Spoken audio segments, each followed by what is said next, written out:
Well, hello everyone, and thanks for joining us. So obviously I and many others have been speculating about what's been going on with this announcement of the Bizzdesign Mega merger, and we all know that speculation loves a vacuum. But today I'm joined by Nick Reed, Chief Strategy Officer at Bizzdesign, and he seems to think that we can have less of a vacuum and we can get some answers as to what's actually going on directly from Nick. So Nick, thanks for joining us. Pleasure. Really looking forward to hearing more about what's happening and what it means to the market. So very curious and very excited about this development. So let's start off with the obvious question. Why is Bizzdesign and Mega merging, and why now? So the context to this is, Bizzdesign has been growing over the past 8 years or so, with pretty strong growth, and with the investment from main capital partners about a couple of years ago, we've been looking for opportunities to complement the existing organic growth with mergers and acquisitions. And clearly the market has been growing in importance in terms of enterprise architecture as an enabler for improving the effectiveness of digital transformation. And the market's been pretty fragmented historically. So there's a lot of relatively small vendors. There's 10 leaders in the Gartner MQ. And so when we saw the opportunity to merge with Mega and another key player in the space, that was very exciting. And as we looked at it in more detail, we looked at the geographic fit, and there's a really great fit with both Mega and the other party involved in the merger here. And of course, we each have a deep passion, expertise, and kind of experience in this space, been thought leaders for many, many years. And so each of those three parties kind of share that perspective and commitment to the space. And it just seemed like too good of an opportunity to create a truly global, focused player with the domain expertise to really create a new proposition, but with the resources to really accelerate on that vision and roadmap. Okay, great. So I want to dig into that in a lot more depth, but you raised the spectrum, and obviously the one that's out there is this unnamed third party. Interesting looking at the internet, lots of people saying who they think it is. Some people saying it's Alphabet, some people say it's Evolution. Everyone's got a view, and I know that you're not going to tell us who it is. So I guess the question that we can ask is, well, why aren't we hearing who it is? And what can you either tell or both tell us about them, and can you give us any more of an update on when we might actually know who this mysterious third party is?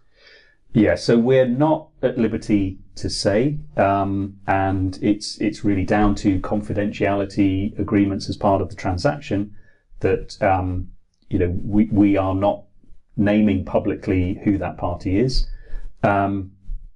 Suffice to say, they are a long-standing leader in the space, with great proposition, great domain expertise as well, and a great fit with both geographically and how their solutions complement Bizzdesign. So obviously we are keen to make that announcement as soon as possible, but it's not in our hands as to when that's going to be, but obviously we're itching to tell everyone as soon as we can. Yeah, I can't remember whether it was a press release from Maine or somebody else, but in one of the press releases, I can't remember if it was suggesting that actually it was October or November that they were suggesting these things. That seems like a reasonable time frame, but there are no commitments on timing on that. Okay, so interesting then that you mentioned there are 10 people in the leaders quadrant. We've got 2 taken out, so that 2 goes into 1. So that only leaves 5 or 6 other players for it to potentially be. So I guess we'll. It keeps the field of guessing a little bit smaller. But interesting. Okay, so you talked about the geography, you talked about the similarities. So what's the new organisation going to look like? Because, you've said that the new organisation, although it's phrased as a merger, that the new organisation is going to be Bizzdesign, or Bizzdesign 2.0 if we want to call it that. So, yeah, Bizzdesign will be the overarching brand name for the combined group. And in terms of size and shape, the group will be around 110 million euros revenue, around 600 people in terms of employees, and with a real solid global geographical footprint in Europe, North America, Latin America, and Asia Pacific. So, each of the companies has their own, home market where they've grown up, but very complementary coverage, which means we have, critical mass in all of the key markets. Okay, and there may be some people watching that haven't really followed the space. So, unfortunately, you've been around a few years, and I can almost do double that for being the dinosaur that I am. Okay, 110 million euros, 600 employees. How does that compare to other players in the EA space? I mean, we talk about throwing those numbers out, but without looking at it in the context of what other EA vendors are size-wise, how does that compare? So how will you compare with other people in the space, be they in the leaders or other quadrants? So I guess the only other player of a comparable kind of order of magnitude is LeanIX, which is obviously been acquired by SAP. We'll have around 1,200 customers as well.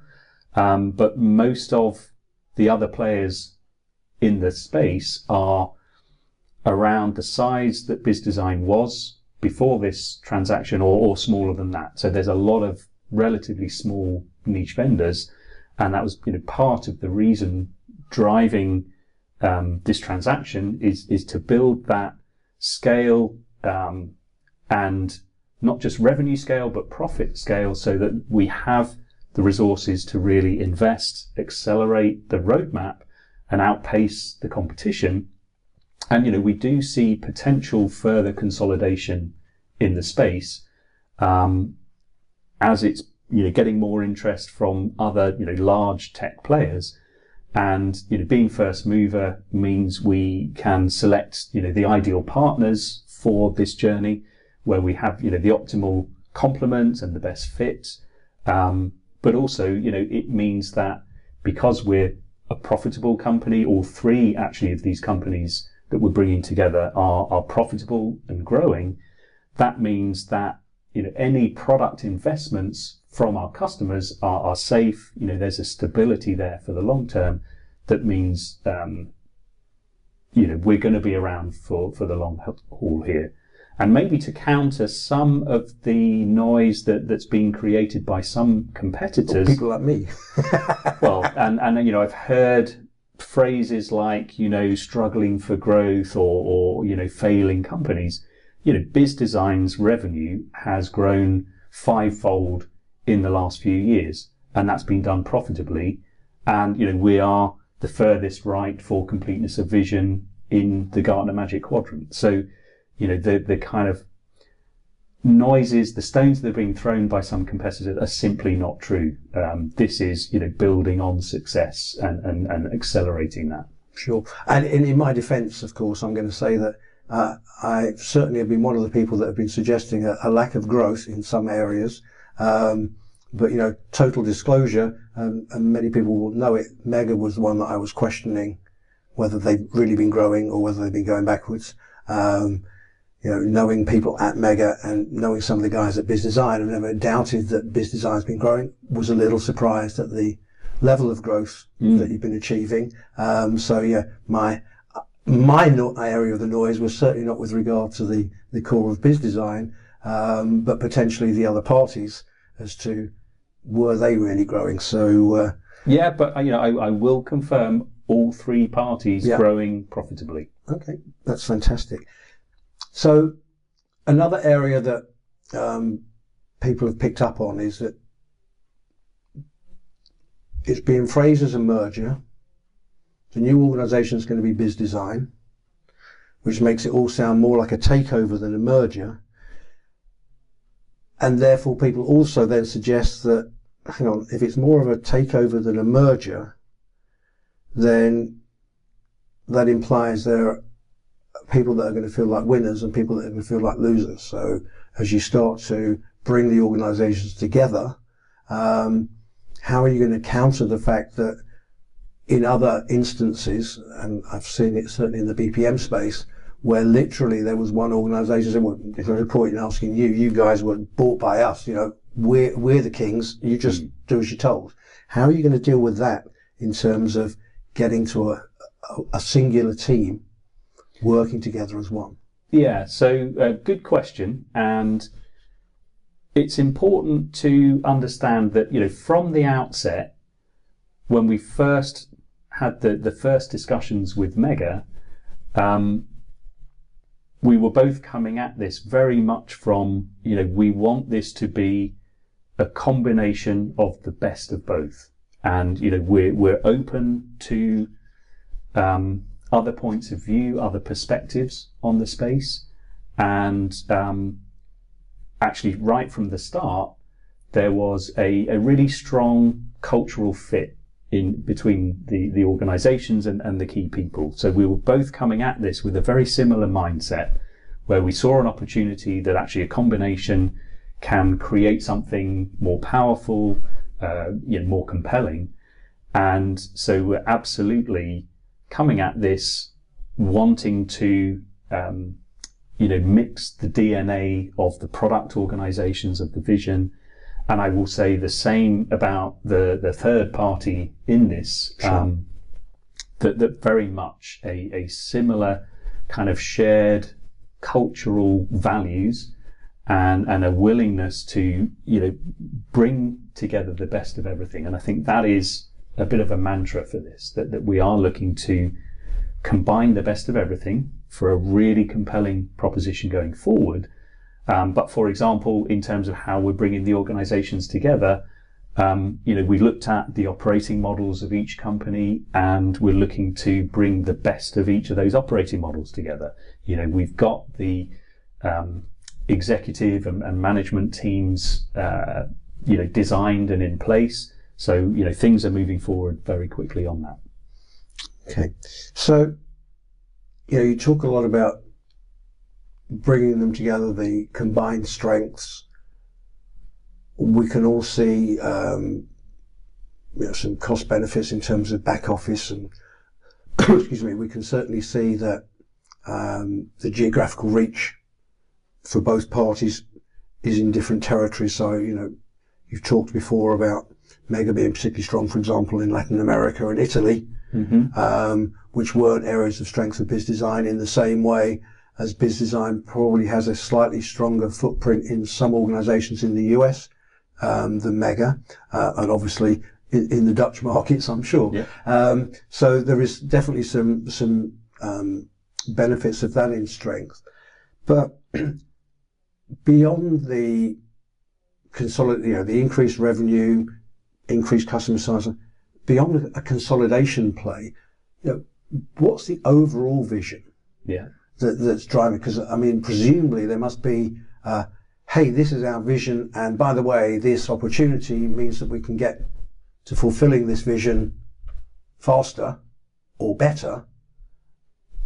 Absolutely. And this isn't a defensive back office consolidation play. Obviously there are benefits from streamlining operations, but this is absolutely a positive offensive move for capitalizing on a vision. And really that vision we have is that we see a future where any chief executive or C-level senior business leader can basically get the answers they need to the questions that they need to answer to drive faster, more effective transformation in a form that makes sense for them. So just imagine a big screen, you stand up in front of that screen, you can ask a question from the platform about, okay, we need to transform, this part of our enterprise. What's supporting that part? What's green, what's red in terms of those supporting assets and operations that support our business capability, and get those insights back in a meaningful, engaging form for that specific stakeholder, and really making the kind of things we've been doing for years accessible to literally anyone who needs it. Still supporting the practitioners, the architects that need to bring all of this together, behind the scenes, but reimagining it for, the business world we're in today. So AI-powered insights at the fingertips of everyone who needs them, not just the architects, but, the non-technical senior business leaders. And we think there's a great opportunity to really accelerate towards that vision. And that's really, our mission behind this is to, again, combine the best of everything from the three vendors coming together to build the most comprehensive end-to-end enterprise transformation suite. Okay, well, certainly that's interesting to me. It's obviously exciting. As someone that was pushing what I call my wheel of change for many years, and suggesting that the whole benefit of any repository-based system should be not the creation of artifacts, but actually the ability to generate answers to those questions. I used to joke there were 1,400 standard questions just asking the simple questions of which part of the organization is responsible for the process that deliver X. Yeah. Just very simple, without even asking any complex questions. And I do find it very interesting that as a sector, the EA space has been very slow to actually recognize that there are thousands of people out there in an organization who could and should be benefiting from this thing called architecture hiding in the repository, as opposed to a few choristers falling in love with something that's very specialist and they get very precious about it. So I'm very curious to see where this goes. Yeah, and I think you're absolutely right. There's a universe of users out there that's way beyond the scope of EA products historically, and there's a real opportunity to engage a much more diverse set of stakeholders in the activity and planning and execution of transformation. Well, we know it's the case. It's everybody knows that I spent some time working with the guys at LeanIX, and I give them full credit. They came from nowhere in a space that was supposedly crowded, niche and tired, came from 0 to 100 million, exit for $1 billion, without actually touching most of the core revenue of most of the existing players.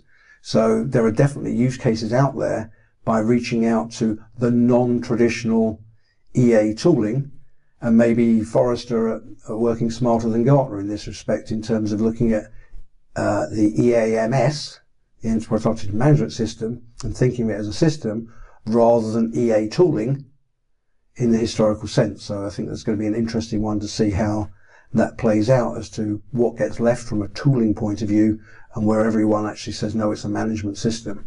So as a mindset, so we know that there's opportunity to reach out there, and we know there's a lot of revenue there. It just remains to be seen how well you guys do in terms of executing to actually deliver on that.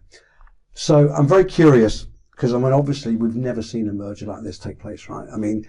People are out there commenting on the acquisition of modeling tool vendors have not been successful. I've been one of the first to suggest that actually where modeling tool vendors are bought by non-modeling tool vendors, they've not been successful. Mm. We've never really seen what happens when modeling tools are bought by other modeling tool vendors. So the jury is still out. You're breaking new ground. And I guess we're all very curious to see how it all shakes out. Yeah, and I think on that point, it's worth keeping in mind that all three of the parties involved are successful market leaders in their own right. So each of them is a great choice for anyone who needs to do enterprise architecture and some adjacent use cases to EA. Obviously, by bringing them together, we have an opportunity to combine the best of everything. And one thing that's very important to state here is each product has a full roadmap, and that full roadmap will continue, and we will continue to execute on that roadmap for at least the next 5 to 7 years.